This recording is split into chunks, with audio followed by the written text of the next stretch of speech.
নমস্কার বন্ধুরা, আরও একটা নতুন ব্লগে সকলকে জানাই স্বাগত। আশা করছি যে যেখানেই আছো ফ্যামিলির সাথে খুব ভালোই আছো, আর যে যার ইউনিফর্মের জন্যও লড়াইটা অব্যাহত রেখেছো। তো আজকে সোমবার, আর আজকে আমি ঘুম থেকে উঠেছি একটু বেলা করে, কারণ রাতে করে ঠিকভাবে ঘুম হচ্ছে না। তো গ্রুপে যারা আছো তাদের কিছু কিছু জনের সাথে তো শেয়ার করেছি, যাদের সাথে আমার কথা হয় মোটামুটি। তো ঘুমের মধ্যে ওই তিনটে মানুষের মুখ বারবার ভেসে ওঠার কারণে একটা আতঙ্ক ঘুমের মধ্যে কাজ করে। তো সেই জন্য আর কি ঘুমটা খুব ডিপ হচ্ছে না, শরীরটা একটু রিলিফ বা রেস্টও পাচ্ছে না ঘুমের মধ্যে। তো সেই জন্য আর কি একটু বেলা পর্যন্ত ঘুমিয়ে পড়ছি, যেটা একদমই আমার শরীর অ্যাবজর্ব করছে না, কারণ আমি একজন আর্লি রাইজার, খুব তাড়াতাড়ি রাতে ঘুমিয়ে পড়ি আর খুব সকালে ভোরে ওঠার মানুষ আর কি আমি। তো সেই জন্য আমার খুবই সমস্যা হচ্ছে কটা দিন। তো জানি না কতদিন লাগবে এটাকে কাটাতে, খুব চেষ্টা করছি কাটানোর জন্য। তো অনেকটা কাটিয়ে উঠেছি, কিন্তু সম্পূর্ণটা পারিনি। যেদিন সম্পূর্ণটা পারবো সেদিন একটুখানি স্বস্তির মধ্যে আসবো আবার। তো এখন ঘড়িতে বাজে প্রায় 8টা। তো চলো আজকের ব্লগটা এখান থেকে শুরু করি।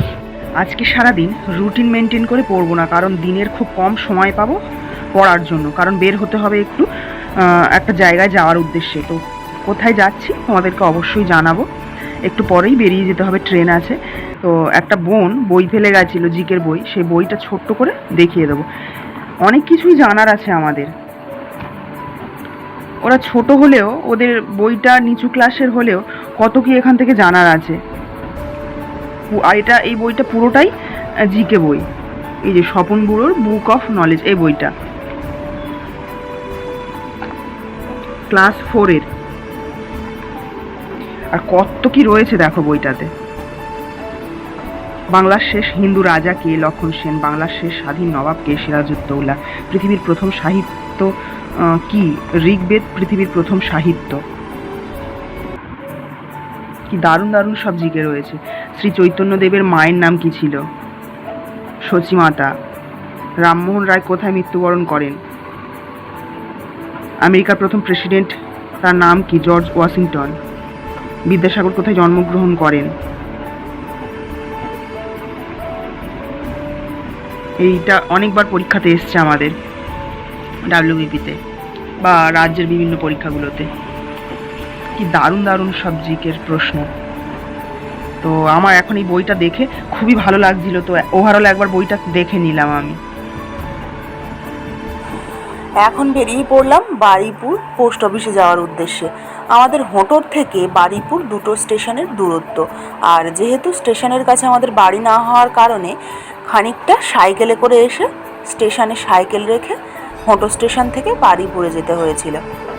যাচ্ছি আমি বারুইপুর পোস্ট অফিসে মাসের কিছু দরকারি কাগজপত্র জমা দেওয়ার জন্য। এমনি সময় তো কোথাও বের হলে আমি স্নান টান খাওয়া দাওয়া কমপ্লিট করেই বের হই। আজকের কি মনে হলো, ভাবলাম যে কাজ সেরে এসে একাবার ঘাম জুড়িয়ে স্নান টান করব। লাইন দিয়ে কাগজপত্র জমা দেওয়ার পরে ওনারা বললেন অপেক্ষা করতে, আর অপেক্ষা করতে করতে ওনাদের টিফিন আওয়ার্সও হয়ে গেল, আর ওনারা বললেন সেই 3টের পরে আসতে। আর এদিকে আমার হাতে রয়েছে ঝাড়া 4 ঘন্টা। তো সেই জন্য খুব খিদে পাওয়ার কারণে এখন আমি কিছুটা খেয়ে নিচ্ছি।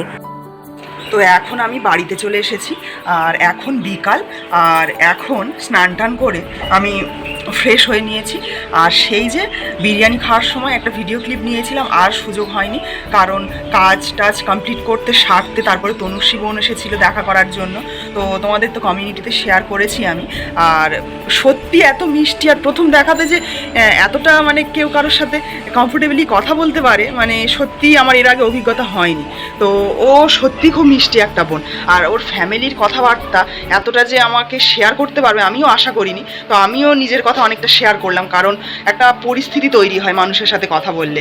তো সে যতটা করে বা পরিস্থিতি যতটা হয়ে ওঠে ততটাই দুজনকে স্বাচ্ছন্দ্য বোধ করে বলতে পারে আর কি। তো সেটাই আমাদের মধ্যে কালকের হয়েছে। বোন হয়তো ভিডিওটাও দেখবে।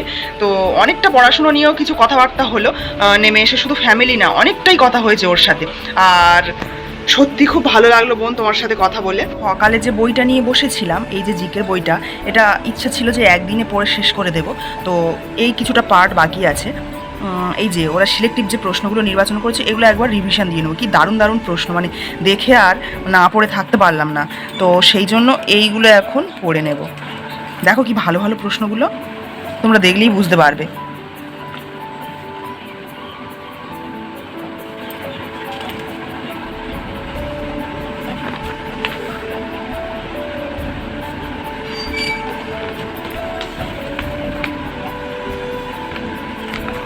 তো এইগুলো এখন এই কটা পৃষ্ঠা বাকি আছে, এইগুলো এখন আমি দেখে নেব, নিয়ে রাতে খাওয়া দাওয়া কমপ্লিট করে ব্যাস আজকের দিনটা এন্ড করে দেব।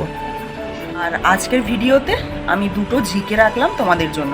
এক হচ্ছে দিন ও রাত্রি কোন দিন সমান হয়, আর 2 নম্বর হচ্ছে কফি চাষ হয় কোন পাহাড়ে। তো এই দুটো প্রশ্ন রইল তোমাদের জন্য, তোমরা কমেন্ট সেকশানে এর আনসার দিও। তো আজকের ভিডিওটা রাখছি এই পর্যন্তই, দেখা হচ্ছে পরবর্তী ভিডিওতে। ততক্ষণের জন্য সবাই পড়াশোনা করতে থেকো, টাটা।